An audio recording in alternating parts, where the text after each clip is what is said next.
Uccello's frescoes in the Santa Maria Novella are one of Florence's greatest masterpieces and depict tales from the first part of Genesis.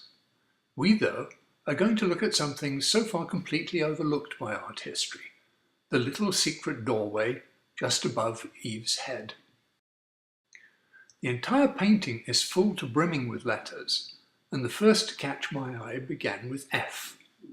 It spelt out the name of one of the greatest families in Genoa, the Fregosos, who dominated the city from the 1320s for almost 200 years. For much of the time they ran the city and used it as a base to accumulate amazing wealth. That we have correctly identified each letter is confirmed when we look closely. Each letter is made up of small versions of itself. The F is packed with little f's, the R with little r's, and so on. This was a common procedure in Renaissance art and was presumably to ensure clandestine messages were not lost forever. Leonardo on occasion takes it a stage further, the tiny letters themselves being made up of still smaller ones, a technique referred to as fractal conformation. The Fregoso Uccello refers to here is named as Pietro, and again the large letters are made up of smaller ones.